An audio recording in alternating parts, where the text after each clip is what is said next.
अस्सलाम वालेकुम। भाई की नाम अपना? कितों आए ने? ਉਹਦੇ ਸ਼ਹਿਰ ਦਾ ਨਾਮ ਮੀਆਂ ਚੰਨੂ ਦੋਂਦੇ ਵਿੱਚ ਕਿ ਖੀਰਿਆਂ ਦਾ ਕੀ ਮੰਗਣੇ ਜੋੜੀ ਦਾ? 3,90,000 रुपया। ये दोंदे हो जाएंगे इस वाली?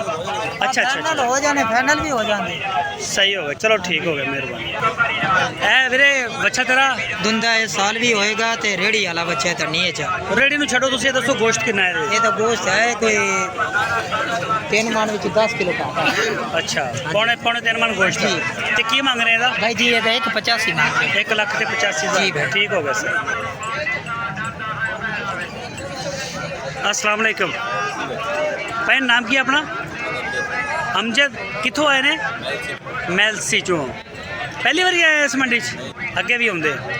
सही हो गया। कि नस्ल आ? ये दाजली जोड़ी दोंदे खीरे केड़ा दोंदा? ए दोंदा। अच्छा हुण करदा पे ए हो जाएगा दोंदा ईद ते? सही। ए जोड़ी का की मांग रहे तुसी?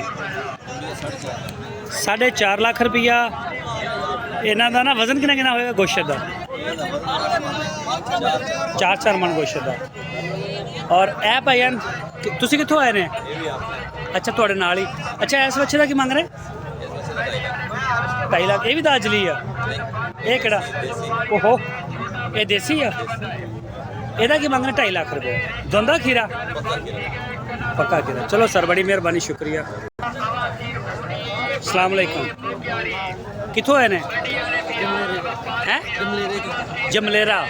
ओ थाना साहू के वाली साइड दे ना? सही हो गया। अच्छा ये दोंदा खीरा? दोंदा की मांग रहे हैं? 2 लाख रुपया। सही हो गया। अस्सलाम वालेकुम भाई, किहड़ी जगह तो आए ने? जमलेरा। नाम की अपना? साजिद हुसैन शाह। अगे भी ये मंडी कर रहे हैं तुसी? सही हो गया। ए तिने बच्चे दोंदे ने खीरे ने? इस एसी वाले अगले साल वाले? आ पहले बच्चे का की मंगने? ऐदा पहले का 1,75,000 रुपया। और ए जड़े ने 1,60,000 ते 1,20,000। 1,75,000। सही हो गया जी, माशाल्लाह। अस्सलाम वालेकुम भाई, नाम क्या अपना? कितों आए ने? बहावलपुर तो। अच्छा दोंदे खीरे बच्चे ऐसे ही तो हो जाने दोंदे? वजन कितना होगा गोश्त का? 3 मन। की मांग रहे इन्हों का? 1,70,000। 3 मन गोश्त। सही है। दोंदे हो जाएंगे? ठीक हो गया सर। यार एदा रेट दसियो माड़ा यार। 2,80,000 रुपया। दोंदा 4 दंद।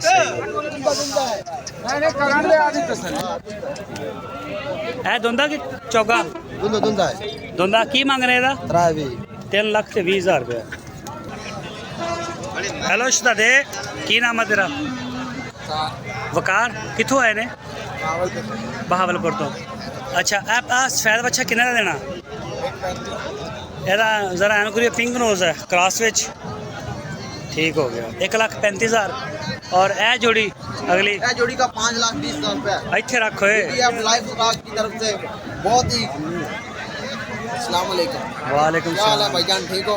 ठीक है। ये कराची से मेहमान आए हैं तारक भाई के पास। ये तारक भाई सर के भाई। अस्सलाम वालेकुम सर, क्या हाल चाल है सर? कराची से इब्राहिम भाई के पास डेरे पे गए थे या मंडी मुलाकात हुई? यानी कि कल क्या आए हैं? 4 माल ले लिया माशाल्लाह। अच्छा। और 20 बछड़े लेने हैं। 20 बछड़े। 2 दांत खीरे खरीद रहे? 2 दांत। कैसा माल लगा आपको? माल बहुत अच्छा है माशाल्लाह, पर रेट बहुत हाई चल रहा है। रेट बड़ा हाई चल रहा है। और मंडी से आपको और भी महंगे मिलेंगे, क्योंकि अभी पर्ची का क्या ले रहे हैं एग्जिट करते वक्त? 2200 रुपये। हाँ 2,000-2,200 रुपये। मैं पहले पूछ के आया हूँ मंडी का। सही है। और पराली के कितने? आपको आइडिया है इन चीज़ों का? आपको आइडिया है इन चीज़ों का? भाई को आइडिया, इब्राहिम भाई को गाड़ी में पराली डालने की पर्ची की क्या चल रही है? 10,000 12,000। हाँ 10,000। पराली मिले ना मिले वो आपके नसीब। पैसे जाएंगे। पार्किंग का क्या चल रहा है इसको? पार्किंग का 7500 रुपये। अच्छा 2200 रुपये फी जानवर पे खर्चा आ जाता है। 2200 जानवर पे 2200 रुपये पर्ची का खर्चा, यानी कि इसमें प्राणी भी है, पार्किंग भी है, और मंडी की पर्ची भी मंडी की पर्ची 2200 से ज़्यादा ही आएगा। नहीं यार 2200 हाँ, ये चीज़ आपके जहन में हो जाएगी। और अगर बहावलपुर से जाते हैं तो वो उनका 2% या 5% उनका एक्स्ट्रा कैश के ऊपर भी है। 5%। आए सर, आपको कुछ चाय शाय पिलाते हैं।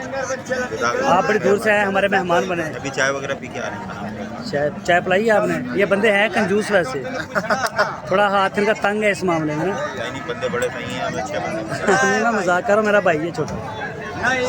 ठीक है इब्राहिम भाई। भाई है, इनका चैनल माशाल्लाह, और शाद भाई इनका चैनल है DGF लाइफस्टाइल, और दूसरे भाई है शाद भाई सुपर टीवी वाले, हाँ, हाँ। वो भी इधर ही हैं, उधर उनको आप मुलाकात करें। वो तो गाय में गए हुए, गाय में गए हुए।